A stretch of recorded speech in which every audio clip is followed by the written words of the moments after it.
तुलसी नामक एक छोटे से गांव में नारायण अपनी पत्नी सरोज और उसके 2 बच्चों करण और रोशनी के साथ रहता था। दोनों पति पत्नी खूब मेहनत मशक्कत करके अपना और अपने बच्चों का पेट भरते थे।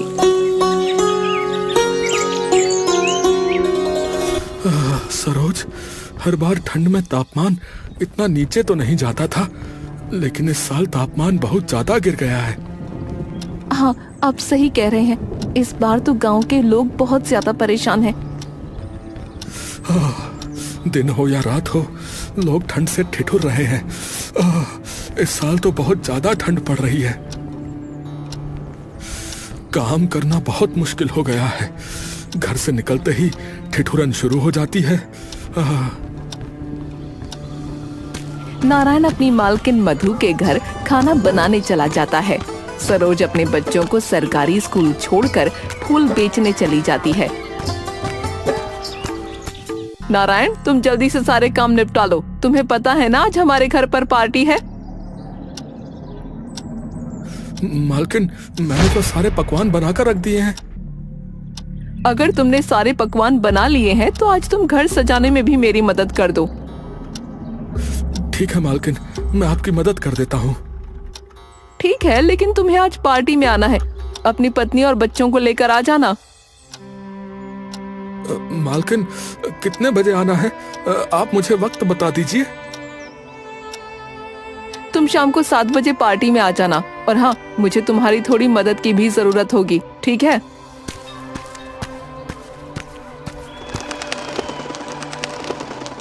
नारायण अपनी पत्नी और दोनों बच्चों को तैयार करके शाम को 7 बजे पार्टी में आ जाता है। पार्टी बहुत शानदार थी। बहन देख, कितना बड़ा घर है, कितना सुंदर है। बाहर कितनी ठंड है, फिर भी इनके घर के अंदर ठंड नहीं लग रही। बच्चों, ये घर गर्म इसलिए लग रहा है क्योंकि मालकिन के घर में हर कमरे में हीटर लगा हुआ है। हाँ पापा, हीटर लगाने से घर बहुत गर्म हो जाता है। भैया, हम भी अपने घर में हीटर लगाने के लिए मम्मी से बोलते हैं। बेटा, अब ठंड कुछ दिनों की मेहमान है, इसलिए ठिठुरन हो रही है। हाँ। कुछ दिनों में गर्मी का मौसम आ ही जाएगा और तुम लोगों को बहुत गर्मी लगेगी। गर्मी आने में अभी बहुत दिन है। हाँ। मधु के घर की पार्टी तो बहुत अच्छे से हो गई और मधु का दोस्त संतोष उसके नौकर नारायण के खाने की जमकर तारीफ करता है। कुछ ही दिनों में सर्दियां और बढ़ जाती हैं। मधु, कुछ दिनों में तुम्हारे पति का जन्मदिन है, तो क्यों ना फिर से नारायण से ही खाना बनवाकर घर में एक छोटी सी पार्टी दे दे। संतोष, बात तो तुम्हारी बिल्कुल ठीक है। पिछली बार भी सबको नारायण के हाथ का खाना बहुत पसंद आया था। एक बार दोबारा नारायण को मिल तो लूं, उससे तो मैं अपने होटल में ही काम करवाऊंगा। ये मधु ना, और ये मधु तो न जाने किस बात का घमंड करती है। आता जाता कुछ नहीं और सारा का सारा खाना नारायण से बनवाती है। कुछ दिनों बाद मधु अपने पति के जन्मदिन पर नारायण और उसके घर वालों को बुलाती है और अपने दोस्तों को भी इनवाइट करती है। पार्टी के दौरान संतोष से एक महंगा गमला टूट जाता है। संतोष तो वहाँ से तुरंत हट जाता है, पर नारायण की बेटी रोशनी वहीं खड़ी रह जाती है। नारायण, देखो तुम्हारी बेटी ने क्या किया। मालकिन, मुझे अपनी बेटी से पूछ तो लेने दीजिए कि उसने ये गमला तोड़ा भी है या नहीं। हाँ, जैसे तुम्हारी बेटी सच्चाई की मूरत है, मैं झूठी हूँ। मालकिन, मैंने ऐसा तो नहीं कहा कि आप झूठी हैं, पर मैं बिना सच जाने भी अपनी बेटी को सजा नहीं दे सकता। तो अभी पूछकर फैसला कर देते हैं, क्या सच है और क्या झूठ। बेटा, मालकिन का ये गमला तुमसे टूटा है क्या? नहीं पापा, मैं तो बस ये देख रही थी कि आंटी के घर में ठंड के दिनों में गर्मी और गर्मियों के दिनों में ठंड कैसे होती है। बेटा, तुमने देखा कि गमला किससे टूटा? हाँ पापा, गमला तो संतोष अंकल से टूटा है। उनका हाथ गमले पर लगा और वो गिर गया। मधु, क्या तुम्हारे यहाँ मेहमानों की इसी तरह से इज्जत की जाती है? एक नौकर की लड़की होकर मुझ पर इल्जाम लगाएगी? संतोष, आई एम सॉरी, तुम गुस्सा मत हो, मैं देखती हूँ इसका क्या करना है। मधु, अगर तुम्हें मेरी इज्जत का जरा सा भी ख्याल है ना, तो ये नौकर अब इस घर में काम नहीं करना चाहिए। पर मैं इस तरह नारायण को कैसे निकाल सकती हूँ संतोष? ठीक है, तो फिर ये आखिरी दिन है जो मैं तुम्हारे घर आया हूं। इसके बाद मैं कभी तुम्हारे घर नहीं आऊंगा। मधु को संतोष की इज्जत रखने के लिए नारायण को घर से मजबूरन निकालना ही पड़ा। उधर संतोष का काम आसानी से हो गया था। सुनिए, आप भी बड़े लोगों से बहस क्यों करने गए? क्या हो जाता अगर आप बच्ची को थोड़ा सा डांट ही देते तो? सरोज, देखो ऐसा है, हम गरीब जरूर हैं, लेकिन गलत नहीं है। हाँ, लेकिन नौकरी तो हाथ से चली गई ना। फूल बेचकर मुझे कौन सा बहुत ज्यादा पैसे मिल जाते हैं। सरोज, ऊपर वाले पर भरोसा रखो। चंद पैसों के लिए अपनी बेटी को गलत साबित कर देने से मेरा ही जमीर गिरता और किसी का नहीं। ठीक है, मैं समझ गई, पर एक बार मेरे कहने से आप मालकिन से माफी मांगकर काम फिर से शुरू कर दो। देखो सरोज, मैं वादा तो नहीं करता, पर तुम्हारे कहने से एक बार जाकर मालकिन से दोबारा काम जरूर मांगूंगा। नारायण अपनी मालकिन मधु के घर जाता है। उसके बहुत कहने के बाद भी मधु उसे काम पर नहीं रखती। सर्दियां दिन प्रतिदिन बढ़ती ही चली जा रही थीं। जिस तरह से सर्दी बढ़ रही है, क्या आप ऐसे मजदूर वाला काम कर सकेंगे? देखो सरोज, मेरी मालकिन ने तो मुझे दोबारा काम नहीं दिया। अब ये ईंट पत्थर उठाकर थोड़ा बहुत कमा तो रहा ही हूँ। आपसे क्या ही छुपा है, कुछ दिनों में बच्चों के स्कूल का पैसा भी भरना है। अगर नहीं भरा तो उनका नाम काट दिया जाएगा। मैं समझता हूँ सरोज, और मैं पूरी कोशिश कर रहा हूँ कि मुझे कोई अच्छी जगह काम मिल जाए। पापा, क्या हम भी अपने घर में हीटर लगवा सकते हैं? हीटर? पापा, मधु आंटी के घर और आस पड़ोस के लोगों ने भी अपने घर में हीटर लगवा लिया है। बेटा, मैं पूरी कोशिश करूंगा कि सर्दियों में मैं अपने घर में हीटर लगवा लूं। कितनी भी मेहनत कर ले, पर नारायण के पास मुश्किल से एक दिन के खाने के पैसे ही जुड़ पा रहे थे।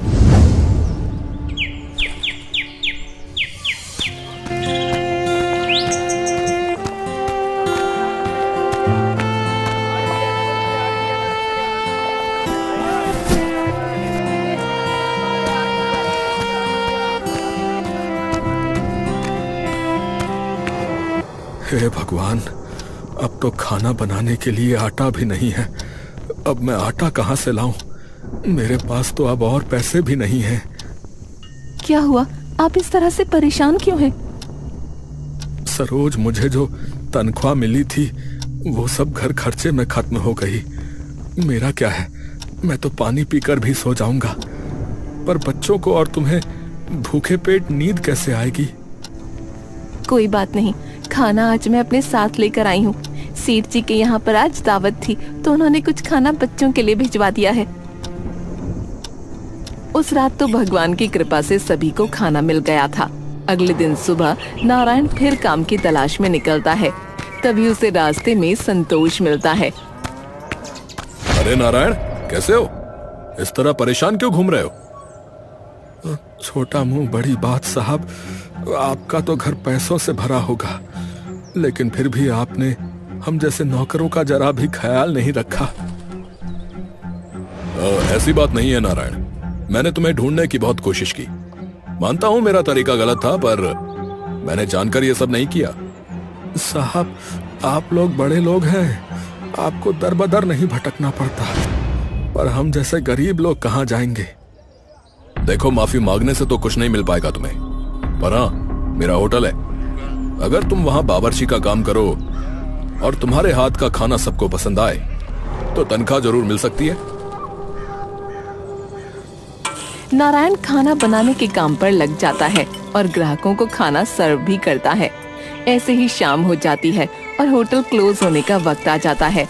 पर अभी भी लोगों की भीड़ कम नहीं होती।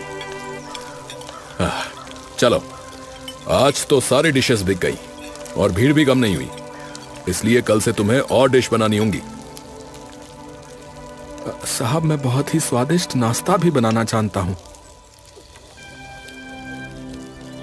ठीक है, तो ये लो आज के काम के पैसे, 500 रुपए।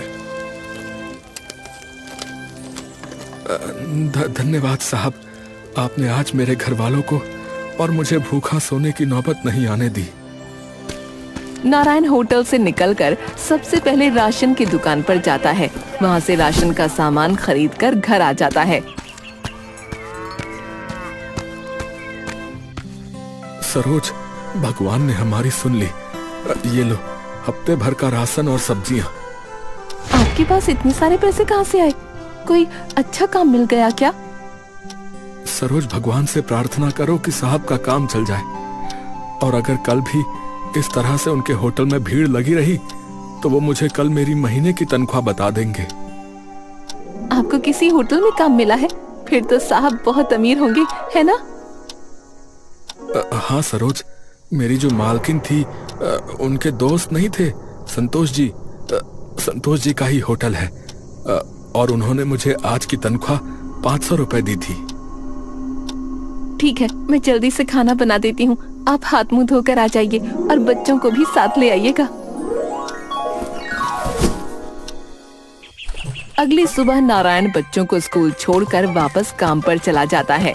होटल पर पहुंचकर नारायण नाश्ता बनाता है जो ग्राहकों को बहुत पसंद आता है। नारायण के बने हुए नाश्ते को खाकर ग्राहक बहुत तारीफ करते हैं। अरे संतोष भाई, आपने कोई नया बावर्ची रखा है क्या? क्या हुआ, खाने में कोई प्रॉब्लम हुई है क्या? अरे नहीं नहीं संतोष भाई, हम तो अक्सर आपके होटल पे खाना खाने आते ही हैं, पर आज का खाना हमेशा के खाने से बहुत ज्यादा स्वादिष्ट है।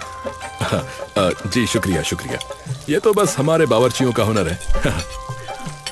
ग्राहकों को आज बनाया हुआ नाश्ता कल से भी ज्यादा अच्छा लगा। सारे ग्राहकों का कहना था कि इससे स्वादिष्ट पकवान उन्होंने आज से पहले इस होटल में कभी नहीं खाए।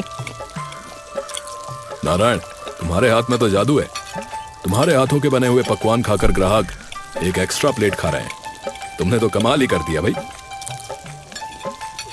सब ऊपर वाले की देन है साहब, वो जो दे उतना बहुत है।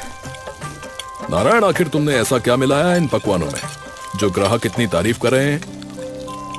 साहब जी, कुछ खास नहीं मिलाया है, बस थोड़े से नमक मिर्च मसाले जो है बराबर मात्रा में डाले हैं। बस इसी तरह रोज सब पकवान बहुत जल्द ही खत्म हो जाएं तो मजा आ जाए। ऐसा ही होगा साहब, आप निश्चिंत रहिए। ठीक है, कल से काम पर जल्दी आ जाया करना, क्योंकि कल से हमें और ज्यादा मेहनत करनी होगी। संतोष का अब काम बढ़िया चल गया था। उसने अपने होटल में हीटर भी लगवा लिया, जिससे उसका काम बहुत अच्छा हो गया। एक दिन संतोष और उसकी पत्नी आपस में बात कर रहे थे। अच्छा किया आपने अपनी उस घमंडी दोस्त मधु को सबक सिखा के, उसे खुद तो कुछ आता ही नहीं था। मैं भी किसी से कम नहीं हूँ, मजा चखा दिया मधु को। अब उसका नौकर भी हमारे हाथ में और चांदी चांदी अपनी। ऐश से जीने के दिन है हमारे। नारायण के कारण अब मेरा होटल कभी खाली नहीं होता। ध्यान रखना कभी मधु को इस सच का पता न चले। तुम उसकी चिंता ना करो, मैं संभाल लूंगा। मधु संतोष के घर के बाहर ही खड़ी थी, जिसकी वजह से उसे संतोष का सच पता चल गया। मधु संतोष से मिले बिना वहाँ से चली गई। अरे थू थू थू, अरे अरे ये किसने बनाया खाना है? इसमें मांस और छिपकली निकली है भाई। सर गलती हो गई, हमारे खाने में कभी आज तक ऐसी शिकायत नहीं आई। अरे तो क्या मैं झूठ बोल रहा हूँ? बेवकूफ नजर आता हूँ मैं?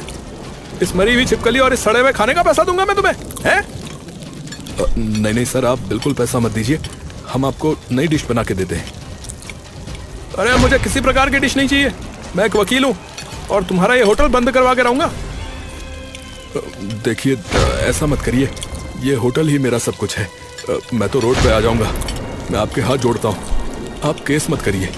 आप चाहे पैसा मत दीजिए, आप पूरे महीने फ्री में खाना खा के चाहिएगा, पर प्लीज आप केस मत करिए सर। अरे इतने बड़े वकील को रिश्वत देते हो? मुझे भिखारी समझा है कि मैं फ्री में खाना खा के जाऊंगा? कभी नहीं। और ये केस तो मैं करके रहूंगा। तुम्हारा ये होटल बंद करवा के रहूंगा मैं। अगर इस होटल को मैंने बंद नहीं करवाया ना, तो मेरा नाम भी राजनाथ नहीं। राजनाथ आखिरकार संतोष का होटल बंद करवा ही देता है, जिससे संतोष दिन प्रतिदिन परेशान हो जाता है और पैसों की कमी की वजह से वो सड़क पर आ जाता है। संतोष के साथ साथ नारायण की स्थिति भी खराब हो गई थी।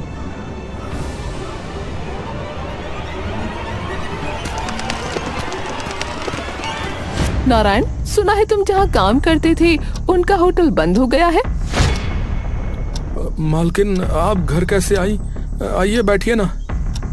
नारायण, मुझसे जो भी गलती हुई उसके लिए मुझे माफ कर देना, पर क्या तुम मेरे घर पर काम कर सकते हो?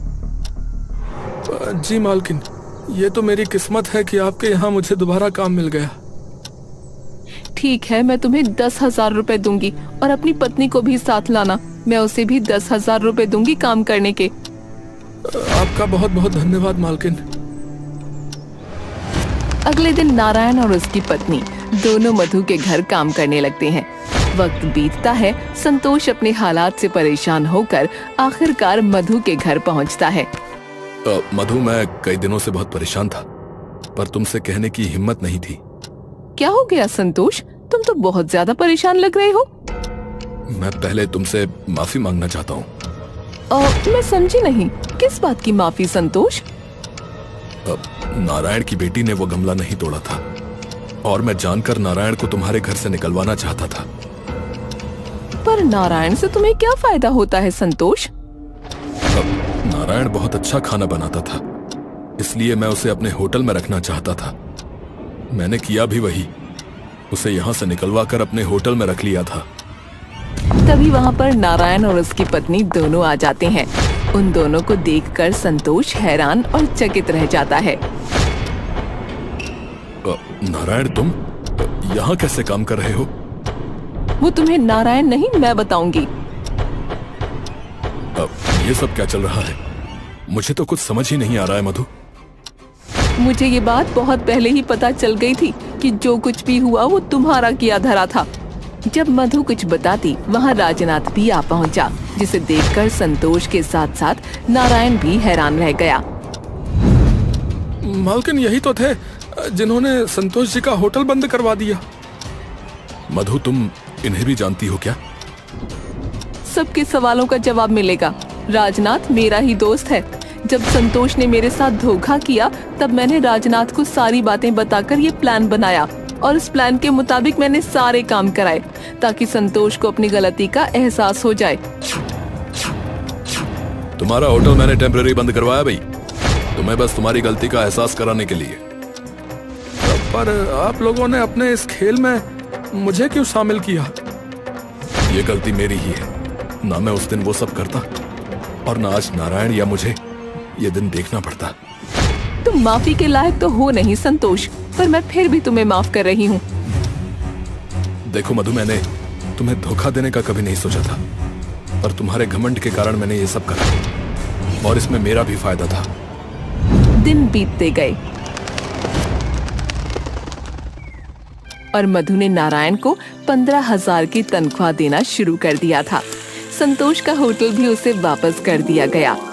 एक दिन नारायण काम पर जा रहा था, तभी उसे एक दुकान पर हीटर दिखा। भैया, ये हीटर का क्या दाम है? ये मात्र 10,000 की है भैया। 10,000? ये तो बहुत ज्यादा महंगा है भैया। अरे भैया, अगर नया हीटर खरीदने जाओगे तो 30,000 से कम का नहीं आएगा। अच्छा ठीक है, पर मैं इसके 5,000 दूंगा। ये सही से चलता तो है ना? हाँ, बिल्कुल सही से चलता है। अगर 6 महीने से पहले ये हीटर बंद हो जाता ना, तो इसकी सारी रिपेयरिंग की सर्विस बिल्कुल फ्री होगी भैया। ठीक है, मैं 5,000 दूंगा। अगर तुम्हें देना है तो दे दो भैया। अच्छा चलो ठीक है, ले जाओ भैया, बोनी का टाइम है, चलो ले जाओ। नारायण दुकानदार को अपने घर लेकर जाता है। वो आदमी घर पहुंचकर हीटर लगा देता है। हीटर चालू करते ही गरम गरम हवा घर में फैलने लगती है। बच्चे भी इस गर्म हवा का मजा उठाते हैं। वाह रोशनी, कितना मजा आ रहा है। हीटर की गरम गरम हवा से ऐसा लग रहा है जैसे भट्टी जलाई हो।